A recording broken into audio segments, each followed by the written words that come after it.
Do people still call you Miss Fagan these days, or do they go off the first name? What do kids do these days? They call me Miss or Miss Fagan, or if you're a male, it's Sir. Very respectful. Actually, no, when year 12 leaves school, they call me Kylie. Right. It's such a treat. Yeah, okay. Hi, Kylie. Yeah. Does that sound weird? Must sound weird. Yeah, it does sound weird. And is that because you've built such a great relationship with them over the years? I think so. I think there's also that level of they want to demonstrate respect by using your full name as well. Welcome to Inside the Real Job with me, your host, Yenfu Chen. Get ready to explore the world of diverse careers while fascinating stories await. We'll delve into the pros and cons while witnessing ever-evolving industries. Join me as we connect with individuals from all walks of life, unveiling their secrets and navigating the dynamic world of work. Let's embark on this journey into the realm of real jobs.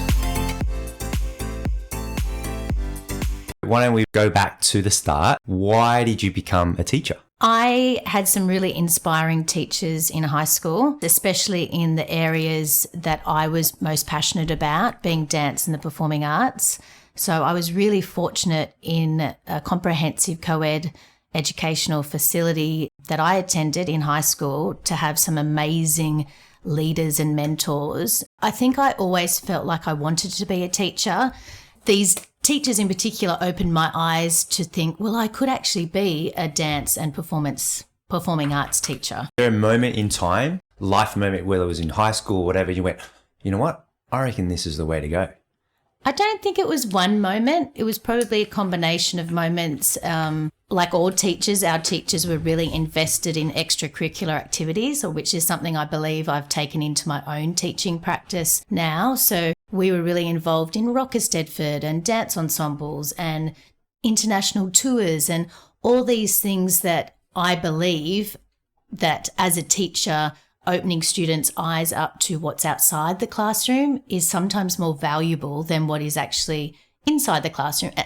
They work together. And you said you like the whole art aspect of teaching, but obviously you're classified as a high school teacher. Is there something that you went, I'm going to pursue the whole performing arts education first, or was it education teaching first and then I'll fall into that, or was that the main drive? I think the main drive was definitely I wanted to be a high school teacher, I wanted to teach dance. And so then my high school dance teacher informed me about a course at UNSW, which was a Bachelor of Applied Arts in Dance and a Bachelor of Education. So then when I was at uni, you had to then do a second teaching subject, which was PDHPE, so personal development, health and physical education. So I believed that to get a job in the education department, that ultimately I'd sort of get a job in the PE department first as a PE teacher and then bring in dance and build the dance within the school. Right. Is that what you've actually did? Yeah, which is sort of, I finished university and then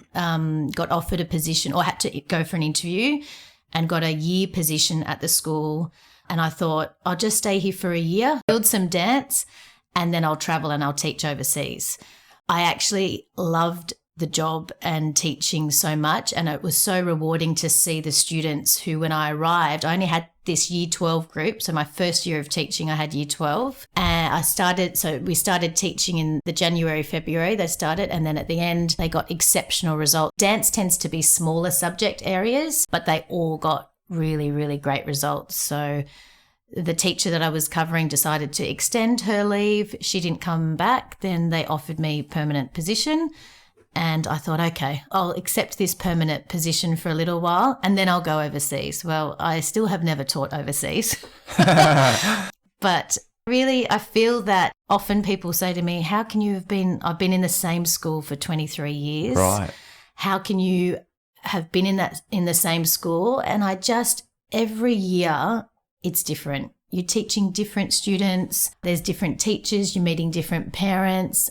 And you're really able to build on the things that you've established, the practices, the processes. I work with an amazing bunch of teachers and ex-students who actually come back to work on we do our school show. And for me, that's what fills my cup every day. And to start creating a show in another school now, it would just be impossible. But we've got a really great team made up of teachers, ex-students, and we create a fantastic opportunity for the school to perform in a professional theatre at NIDA. Sounds like a massive production. It is a massive production. Yes. It's part of my job. I teach in the classroom dance. I teach PDHPE as well as entertainment industry, which is a TAFE course, which is such a great opportunity. They leave with a qualification. So a lot of our entertainment industry students go into the industry.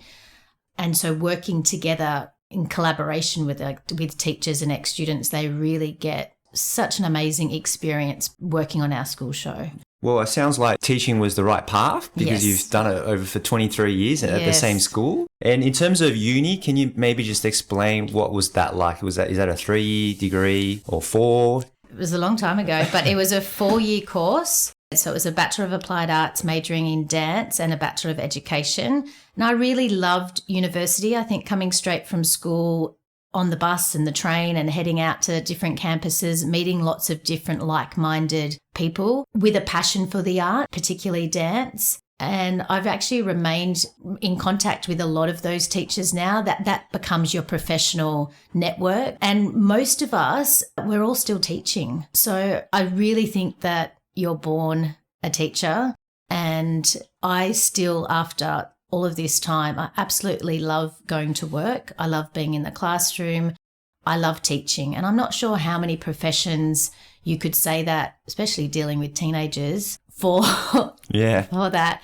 But teenagers are awesome. I think people often ask me, why didn't you do primary school teaching? And I'm thinking, I just do not have the patience for, can you do my shoelace, miss? I need to go to the toilet. Yeah, right, okay. I just think high school teaching, if you're thinking about high school teaching, it's such a rewarding profession. And going back to the uni part, is it different if you want to do primary versus high school, or is it like the first 2 years it's just the core subjects that every teacher goes through, and then over the last couple of years you then select your electives or your majors? So I'm not sure about primary school teaching, but with high school teaching, our dance knowledge was sort of embedded throughout the 4 years. We definitely had to do education subjects. I remember being mortified. We had to do a subject, anatomy and physiology and kinesiology, and it was the only subject in my 4 years of university that I failed. We were with first year med student, and the intensity, I was so used to being a mover and then all of a sudden having to understand and learn origins and insertions of muscles. And so I think people often have said to me, oh, what are you doing at uni? You're just dancing at uni. That was never the case. We were expected to do really vigorous mental work and that understanding dances as an athlete. So we did units on nutrition, pedagogy, how to teach. So there's a lot to it. It's funny, my students, my senior year 12 students now will say to me, Miss, people don't realise how hard dance is. It's one of my hardest subjects. And any student that studies HSC PDHPE will say the same. It's very science-based as well, how the body moves. So I think there's a lot of misconceptions about teachers, but I think misconceptions, especially for me being a dance teacher, it's not just the performance component. Dance, we do 3 components. So again, referring back to uni, we did have to learn how to physically perform, how to choreograph and compose. And then there's an aspect or component called appreciation where we learn and we teach students how to analyze and appreciate dance as an art form. So it really is quite an intense course, but I think the students love it. It's any student that studies whether it be dance or music or drama, that drug and alcohol-free high, which I think is so important. Students that feeling of being on stage or the adrenaline that pumps through you when you're performing, there's nothing quite like that in the world. And whether or not you grasp that energy through sport or dance or whatever fills your cup or inspires you, but I just am such an advocate for children finding or students finding what makes them feel good and trying to foster that. That's really important to me. Yeah, definitely. And what you said about the whole physical and mental requirement going through uni, where people think university is just all mental. So we were doing dance classes every day. We might start the day with a ballet class or a contemporary class or an afro or a jazz or a hip hop. And then we would go into lectures and do different lectures for whatever we needed to do. And then you'd have tutorials. Sometimes we were with the PD Health PE students. The dancers always love that because they're fun. Yeah. So I guess I just loved moving. I just liked being active. And that's something I've taken throughout my life, just to be active. The thought of sitting at a desk and not moving, throughout the year, I'm involved in HSC marking, which is a really great professional development opportunity that teachers can accept. But sitting at a desk for a month, even though it's fantastic watching students perform for their HSC, I couldn't do it all the time sitting down. We're movers. No, fair enough. And I'm sure you've had new teachers come in over the time. Has that uni aspect been harder now? Because it sounded like it was quite, as you said, it was intense. So I can only imagine it being even more intense these days with all the science behind the physical, how the body moves, what's required from a nutrition value. Do you know if that's sort of increased or is this very similar? I'm not sure. I can let you know. We actually I have a practicum student starting tomorrow, and she's spending 4 weeks at the school as a dance PD Health PE teacher. So I will actually be interested to see and to have that conversation. I think it's really important as a teacher to keep afresh and abreast with new procedures. And I learn as much from the practicum student as I hope that they learn from me with my teaching experience. And I really enjoy mentoring and having students come into the classroom, even though I'm observing them and giving them feedback about how they could probably manage students better in a classroom. But I just think I learn just as much from them, which I think is really important as a teacher. I always say to the students, I don't know everything. You're teaching me, I'm teaching you. Let's respect each other. And teachers that have that philosophy are great teachers. We're just learning from each other. Yeah, totally. I agree. In terms of when you're saying new teachers coming in, can you tell us what was your first day like? I was excited, really excited. I think I was freaking out maybe a little bit because I wasn't that much older than my year 12s. So I was early 20s. And I'm teaching students 3-4 years younger than me. So, and I was driving to school. I just got my Ps. And I remember being mortified thinking, oh my goodness, what if students see me with P plates on my car? Yeah, right. So that was and I think at that stage when I first started teaching, I think I felt like I had to know everything. But that has definitely evolved. And even now when I'm teaching, I'll have a mind lapse of, how do I spell that word? And we'd work it out together, or I'll be like, that's right. So I think that, yes, I was freaked out, excited, nervous, but as soon as I was in the classroom, I just knew that I'd found the job for me and I just loved it. I didn't love all of it. I remember in my first year of teaching, it was probably my first month of teaching. This is a bit random, but I had a student actually accuse me of something which was horrific. And I just then questioned if I'd made the right decision with teaching. I was mentored by some fantastic experienced teachers who assured me that unfortunately this sort of thing happens all the time. I'd actually confiscated a child's Walkman, remember that's how old I am, and she had accused me of hitting her head against the wall when I confiscated that Walkman, which was totally fake and false. And she did go, once interviewed, she did go and say, oh, I just made that bit up. But I think students sometimes don't realise that making things up because they're grumpy with a teacher can actually be such a detriment to that teacher's career, how that teacher feel. It was awful. I just was so inspired to teach, and then I just felt incredibly vulnerable and attacked. And I just couldn't believe that a student would lie like that. So, and it's interesting, I've actually spoken recently to a few colleagues, and it seems that within the first year of teaching, all teachers I know have been confronted with an issue that has shaped how they then maybe present, or how they then, it's learning, isn't it? You just think, what could I have done differently in that situation? And I don't know actually if I could have done anything. I think maybe, it was a school rule. So really I was following rules. You can't use your Discman when you should be or Walkman when you should be in class. But following the rules, the school was really supportive, and it was just a very confronting lesson for me to learn so early on that. And now, especially with child protection, which is so important, I always say to new teachers, don't teach with the door shut. Keep your door open. Don't put yourself in a position where students or parents can find a way to accuse you of something. You have to be totally transparent and very cross the T's and dot the I's, which is important, I guess, in any profession.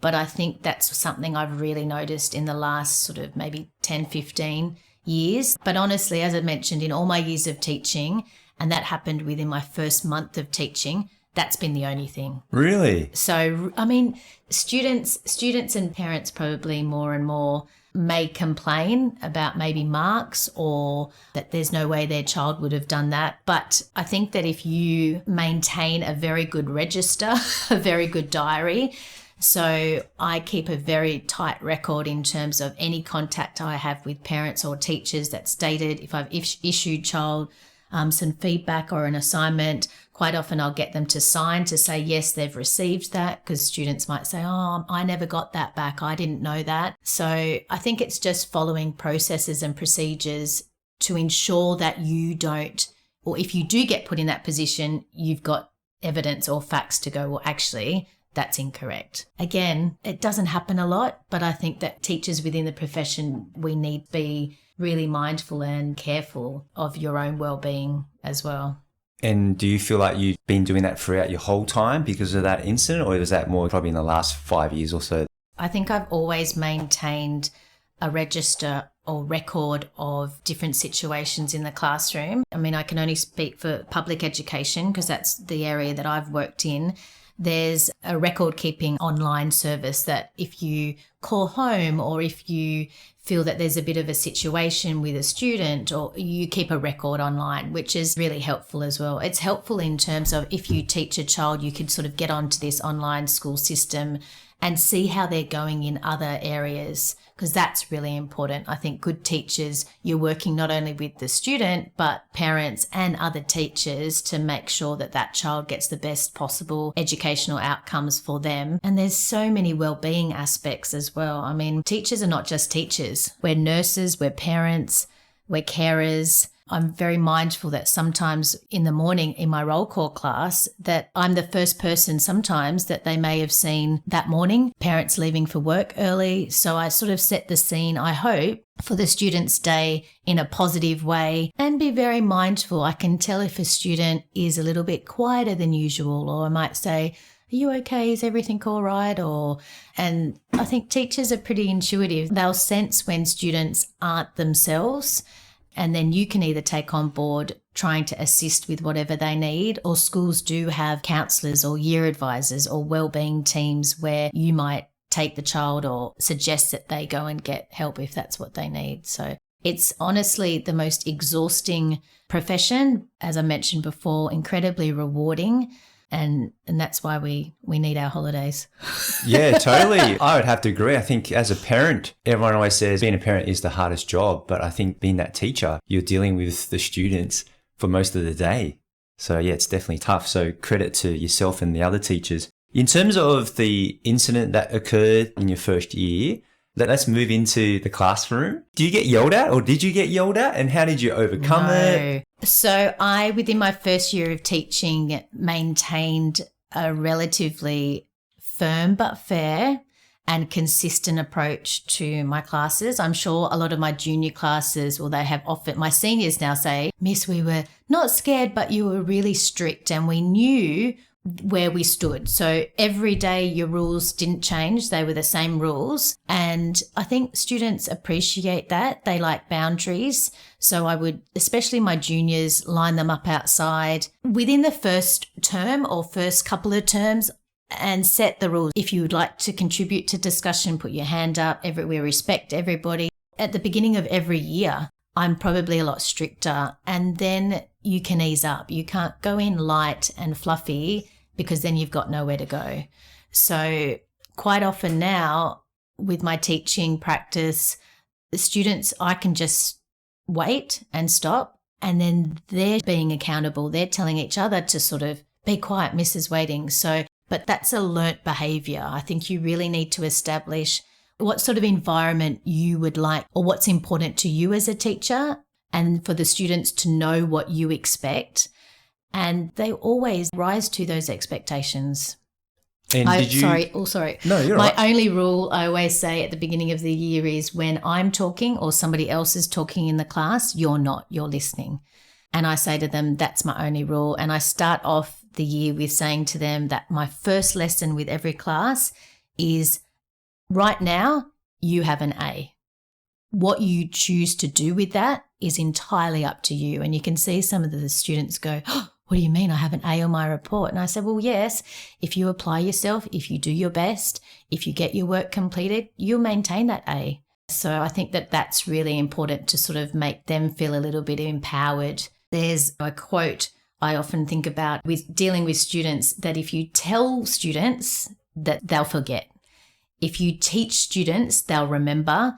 If you involve them, they learn. And so I'm a very big quote person for motivation. And with my seniors, I often give them a daily quote or little quotes, and they say, oh, miss, they've stuck around our room or our study area. I hope my legacy is that I've had inspired students. Yeah. And hopefully inspired some teachers as well I'm to sure be you have. teaching. Actually, I've had a teacher came into the class the other day, and I taught this teacher, which makes me feel very old. And she said to my class, she said, did you know, miss, was the reason I became a teacher? So I guess those things are incredibly rewarding to hear, that sort of thing, that students have become a teacher because of you, which is why I became a teacher, isn't it? I think everybody has one teacher, or hopefully more, that they remember from high school. I do believe that everyone has one or two teachers that have inspired them in some way. And that's where the role of a teacher in life is just, I think, invaluable. Yeah, totally. And what you were saying, setting those expectations from the start, how did you learn to do that? Was that through time, great mentorship, or was it just you made a few mistakes and you're right, next year I'm going to be doing this? I had some great mentors during my prac. So when I was at uni, you expected to go out on prac, and I watched and I observed and I went and watched different teachers in different faculty areas, so not just my area. And I looked at how teachers managed classrooms, and I just wanted to be like that. I just feel so passionate about my subject area that I wanted students to be able to listen and learn. And they can only do that in a classroom if you've established expectations and boundaries and what you want to achieve with those students. I often say to my seniors, what do you want? What do you want to achieve? What is your goal? I can help you and guide you and support you and hopefully inspire you. But I think it's really important to ask the students, what do they want to achieve? And then our role is to help guide them to do their best. And not every student will approach it like that. I think that sometimes I find one of the challenging aspects of my job, and it's really frustrating, is when students are disruptive in the classroom, and that when students' behaviour impacts other people learning. How you establish your classroom and the environment that you establish, the expectations that you set, as well as ensuring that you follow school policies and school rules. And that could be different in every school. But I think if you as a teacher are consistent in your expectation, then, and that refers to when I was talking before about being firm and strict, but then easing up, it's important that the students know that your rules on Monday are the same as your rules on Friday, and that there's negative consequences if you do the wrong thing. But I'm the first one to be your cheerleader in terms of if you do the right thing, and there's positive reinforcements. High school students are still not too old for those scratch and sniff stickers. I love scratch and sniff stickers. So it's funny, actually, the more challenging students I teach, when I see them do something great, or even themselves, they'll say to me, Miss, do you think I could get a scratch and sniff? I'm like, I think that is scratch and sniff worthy. Yes, you can. So Those little things, I think, in the classroom really help motivate the students to do really well. And generally, all students want you to be proud of them. There's good in every student. I often think, right, it's my job to unpack what this student is good at, or how I can help foster that talent or direct that energy, or say to them, oh, there's this that's come up. I think you'd be great to do that, or come on this excursion, and really foster and encourage and inspire students to follow whatever path that they're interested in. And it may not just be dance or performing arts. That's my passion, but helping them with whatever they want to do maybe in their life.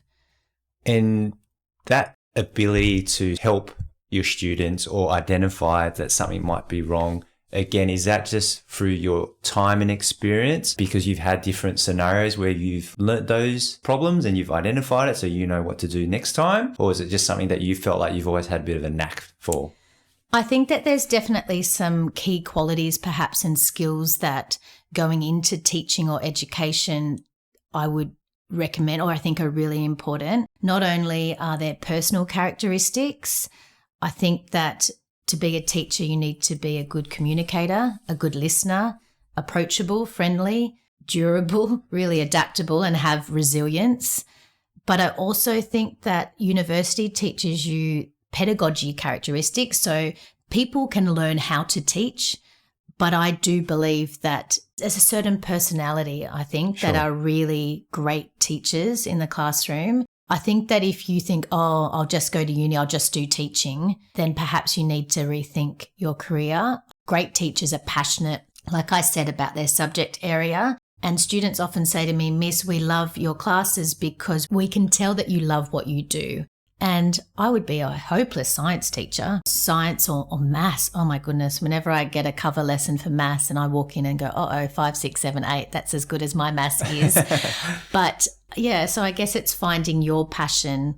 It's honestly the best job. And over the years, we mentioned just previously how things have changed. How much has things changed from when you started in supporting teenagers to what is it now? These days, there's a lot about mental health. There's a lot of pressure on kids these days. How have you adapted to that? I think that the basics are the same. So you still are teaching students in the classroom. I think post-COVID and online learning, I mean, that was horrendous, to be honest, teaching, or as a parent, trying to help my own children at home and then teaching classroom online. There's definitely a lot more mental health and well-being aspects, but also there's fantastic teachers and educators who most schools have a counsellor on site all week. The year advisors who are teachers who look after the year do an amazing job to ensure that students are okay. That aspect has definitely gotten harder, not only for teachers and students. Based on that, there's a lot of support or independent support that the school offers, like counsellors. But over the last couple of years, have you had to go on courses or anything to get yourself understanding mental health so that you can be a better teacher, or do they offer that?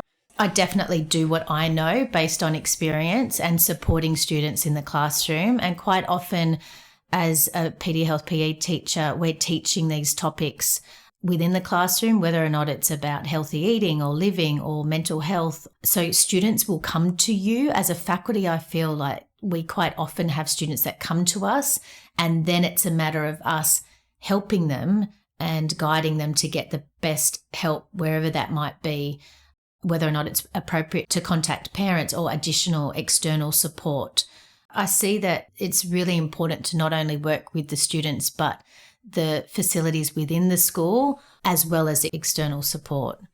And our teachers, like, your responsibilities obviously have changed over time. What do you see in 5 years' time? A student is a student. They all still have the same problems. Student is a student. I think some students have changed. I think parents have changed. And I'm a parent. As parents, we want to sometimes protect our children and maybe want to think that they're perfect angels, which is not the case. So I do think that what has changed is sometimes when you maybe contact parents and they don't perhaps believe what you're saying. Hence probably why I then have gone to the students, can you sign this?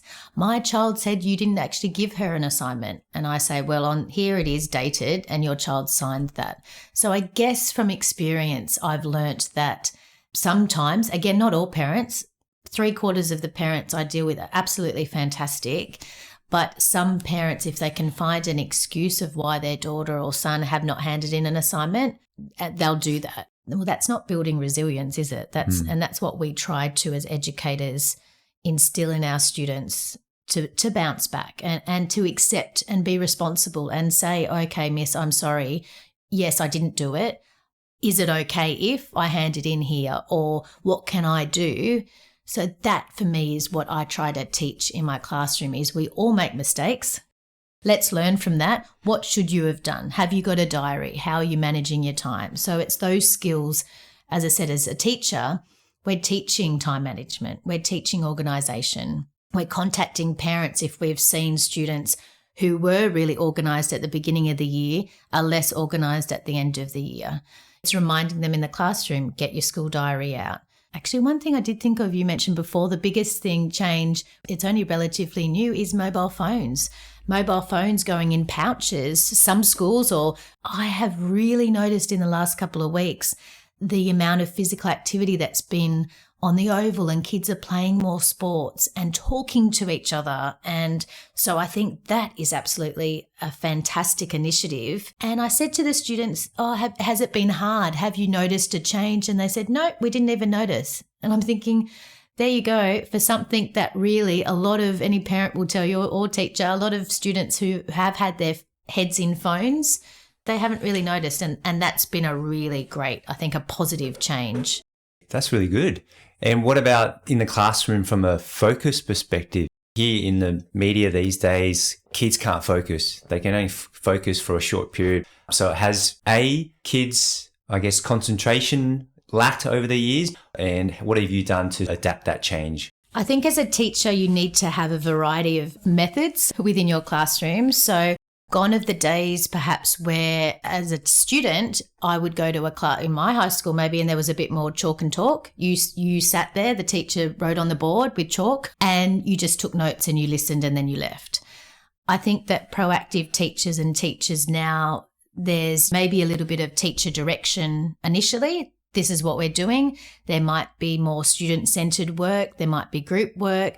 There might be activities, looking at different student abilities in your classroom and thinking about, and this comes down to, again, lesson preparation, how your students might best work. And again, that changes with the year group. Generally, as students get older, you can do more intensive discussions and they are amazing. Like some of the things that our students are considering and thinking and processing, they're amazing in terms of their ideas and their beliefs. And then you use that information or you use that data to really inform how you can best practice or how you can teach them to get the best out of them. And I think changing things up all the time, I feel that in terms of professional development and professional learning, you need to, and hence why having prac students is really helpful, you need to keep up to date, you need to keep relevant, because otherwise they'll eat you alive, those students. Yeah, right. Yeah. You need to just be on top of teaching practices.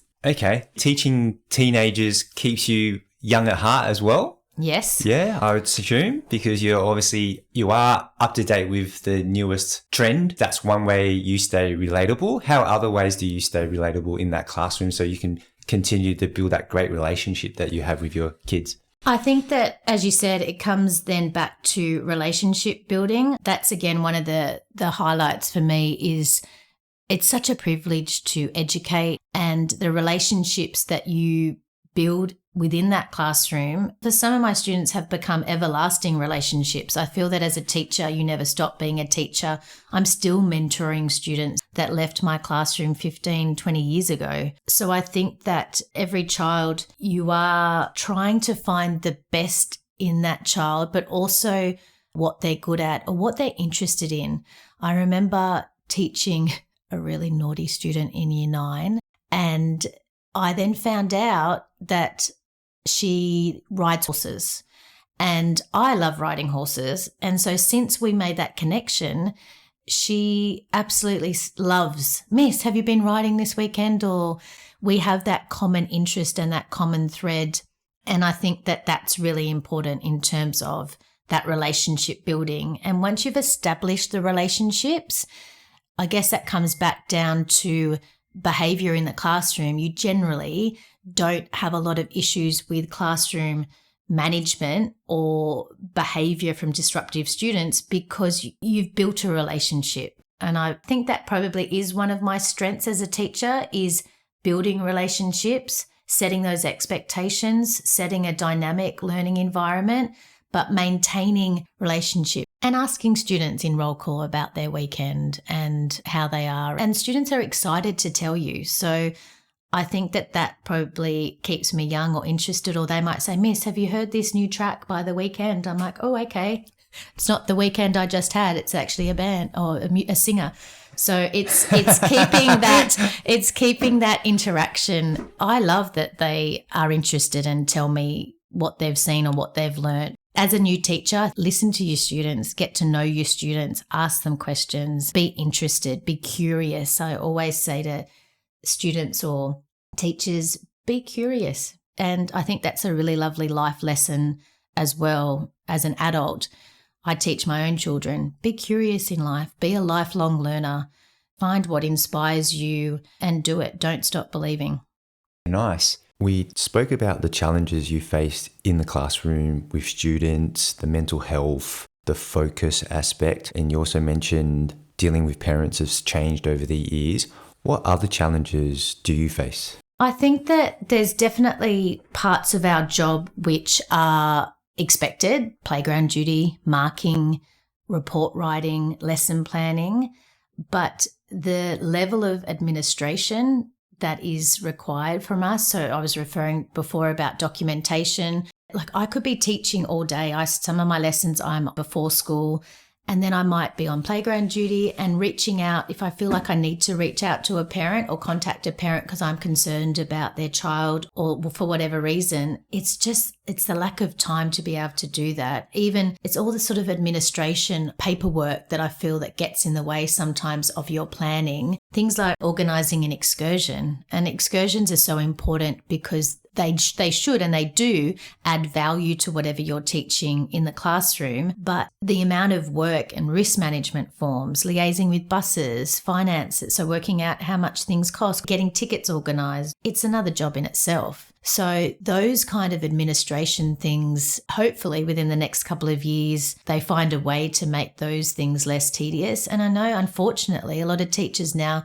don't organise excursions because of the paperwork, right, which is for me a real shame. I think, especially in my subject area, it's so important that students sit in a theatre and appreciate dance or art or musical. We took some students to go and see Wicked a couple of weeks ago, and it's the first time any of them had been in a professional theatre.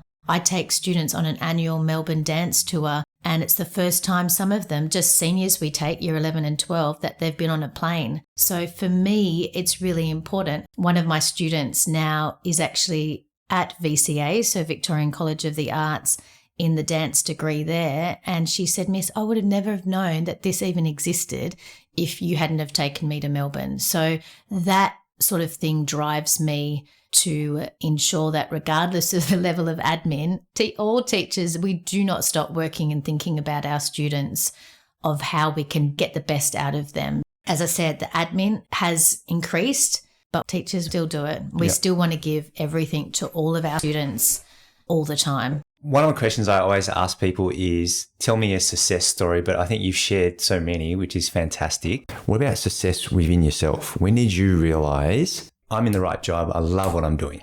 I think I felt like that from day dot. And I think I even felt like that when I've had deal with challenging and frustrating situations.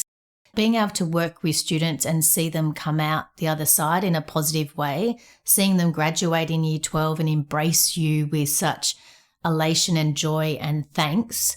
It's really hard actually seeing them leave year 12. They become your little ducklings. I always feel like at work, I'm the mother duck with my little feet under the water paddling as fast as I can, but trying to maintain that level of calm above the surface. And I every year, I generally around April, I give to my seniors a little duck and they put it on their exam. They put it on their desk at home where they're studying. And last year I had my year 12s present me with duck slippers. And I just think it's a really lovely little analogy, I guess, for students to know that our little feet are all under the surface, pedaling. But it's just such a rewarding profession. Seeing my students on the stage in theatres. Recently, I had an ex-student perform in Miss Saigon at the Opera House, visiting students, as I mentioned, at VCA, or even students that have gone into other fields like nursing, like education. Got students that are lecturers at universities who are still travelling the world and will send me a message and say, Miss, I got this gig, I'm on this show and look out for me, or very rewarding. Yeah. And based off our conversation, you can tell you definitely love it and why you've been in the same school in your role for so long. So can we wrap it up by one last question? If someone wants to become a teacher, what are your tips to be successful and have such a long career like yourself? I think that you need to establish a bit of a balance, a work health life balance. So that's really important as a teacher. So I try to do a bit of exercise maybe in the morning if I'm not teaching before school, but doing something for you, trying not to take what's happened during the day home. Fortunately for me, I have to travel about 40 minutes to get to work. So I find that within that time, I try to switch off and I try to, it's really hard, leave work at work. But I think as a new teacher, I'd be saying make sure that you look after yourself, that you surround yourself with teachers or a network of people that inspire and motivate you. And you do have really hard and challenging and difficult days sometimes in the classroom, to know that you're not alone and there's always people that you can reach out to as a teacher. I still have my teacher wellbeing box at home where whenever a student gives me a thank you card or anything, I have a little box at home, which I've had since probably even when I was at university and maybe teaching outside of school in my part-time jobs. But it's really nice to, if I am having those down days, I can't keep doing this forever, going through the box and just thinking and reading how articulate and kind students are and how much of a difference you have made to their life. Even though sometimes you don't think it, students will surprise you. I mean, quite often I've had students arrive to the staff room with a thank you card, and I have never thought that this one child in my year 8 class, I really impacted. This one in particular, I remember she said, you always listen to me, miss. So as a new teacher, be curious with your students, listen to your students, and be kind. Great finish. Thank you, Kylie. That was really insightful. And again, as I said, the passion is just amazing. So thank you for your time. Thank you, Yen. Don't know about you, I was inspired by my conversation with Kylie. I witnessed her incredible dedication to her role as a teacher, driven by her passion for supporting her students. Her commitment to mentoring and guiding young minds through the challenges of teenage life is truly praiseworthy. Being a teacher like Kylie, you will face difficulties, especially interactions with both parents and students. However, if you're seeking a stable career and the chance to positively influence young adults and the next generation, it's an incredible, fulfilling path. I hope you enjoyed this episode. Thanks for tuning in and make today a good news day.